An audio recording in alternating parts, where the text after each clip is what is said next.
Rexville, Roger Moore back with you from Gallagher-Iba Arena. The final match of the night, the heavyweight. Steve Mocco of the Cowboys ranked second nationally against Jake Hager of the Sooners, ranked number 5.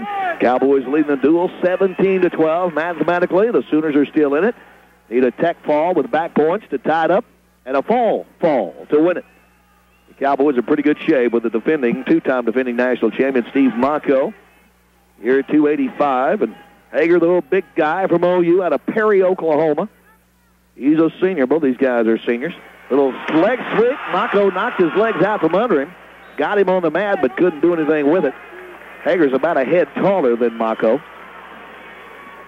He's grown into a pretty big heavyweight. Good start for Jake, but he's got his hands full with Steve Mocco, and nearly a little foot swing there. Nice arm drag, but gets him on the mat. But again, Hager, at the moment, able to get out of it. Tried to slap a cradle on him, didn't get it, but as Hager was trying to make sure he didn't get cradled up, Mocco able to use his quickness to slip around behind him for his takedown. They go off the edge of the mat. I was talking about the original foot sweep, how his foot just kind of grasps onto the other guy's foot. Right. He kind of hops a little bit, nearly worked that, but it's an arm drag there. And Mocco's come out aggressive. I mean, that's something this guy's got to do. He can take down just about anybody out there when he gets aggressive. Sometimes he tends to not be as aggressive as he needs to be, and of course, you want to be careful here. I mean, Hager's a guy that's a big, strong kid. You want to go out and take care of business and in the Bedlam duel with a win.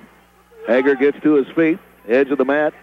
Now hits the mat, trying to maybe hit a switch or something, but gives up on that idea. Just hit the mat on his backside, and Mocco right on top of him, currently riding him. Hager back to his feet.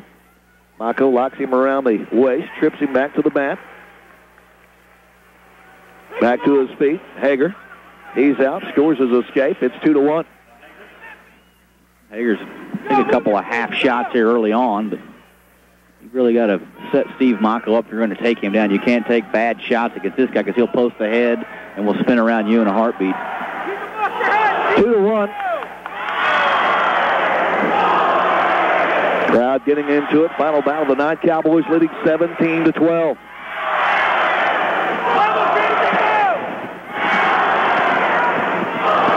Two heavyweights leaning on each other in the center of the mat. Mocco leading 2-1. Hager with a front headlock there. Can't get anything to work off of that. Gives it up. 42 seconds remaining first period. Hager, like Dyer, another guy that was close to being an All-American last year. Lost in the round right before becoming an All-American, so he's a senior, ranked 5th in the country. You know, Cole Conrad, Greg Wagner, Michigan, and Cain Velasquez of Arizona State, and Hager, one of those top-tier heavyweights this year. Sooners ranked 3rd in the coaches poll, and Michigan a number 2, but looks like Michigan maybe deserves that number 2 rank at least here early, Roger Moore. 2-1, the lead here for Mocco. 5 seconds to go, first period. The Sooners have put on a pretty good showing. Obviously, you think about 184 pounds. If Rusty doesn't turn that thing around at the end, right, they're leading this duel 15-14 going into this match. So, big win there. But you obviously saw Jared King and the talent he's got. And you know Tion Ware's going to be fine. Hazelwinkle's going to be fine. You know, Wes Roberts, a nice win. And even Joel Flaggart. I mean, he hung with the 2-time national champion there for a while. So these Sooners, you know, I'd like to see them wrestle Michigan, to be honest with you. That could be a pretty good duel. In the down position, and out immediately with his escape is Steve Mocco of Oklahoma State. Mocco with the escape makes it 3-1. Leg sweep, tips him to the mat, trying to put him on his back. Hager's in trouble. Mocco's got him turned. Leg sweep and took him right to his back. Hager trying to fight it off. Mocco working for the fall.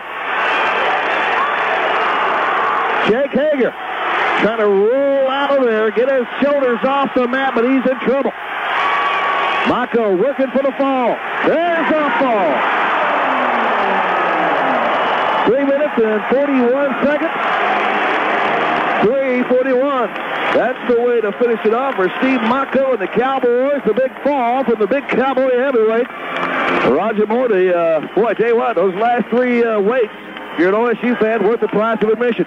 23-12. That's one of those duels that's maybe a little closer than that, but of course you finish it with a fall like that. But you know, the key to that whole duel right there is Rusty Blackmon, you know, taking the pressure off of Steve Mocco. Not to say that he wouldn't get the fall there, but a lot of guys took care of business. Of course, Kevin Ward had a tough finish there. If he takes care of business like he should have, this score gets almost out of hand. But another Bedlam win for the Cowboys, and I'll say it's not going to be one we're going to be talking about in 20 years. But for Rusty Blackmon, he's going to be talking about it on his way to Reno, that's for sure, because that's a huge win for him. And Coach likes to see guys upset people that are ranked above them. Well, the Cowboys get trailing 12-11 as we went to 184, and Rusty Blackmon with a late flurry defeating the number 11 ranked man in the country, Justin Dyer, 6-3 with a takedown on the near fall. Jake Rolshaw, a tough time with Joel Flaggart, but wins it 3-1, and then Mocco closes it out and puts it in the win column with a fall at 341 over Jake Hager. Cowboys win the duel 23-12 to go to 3-0 on the year. The Sooners are now 1-1 on the season.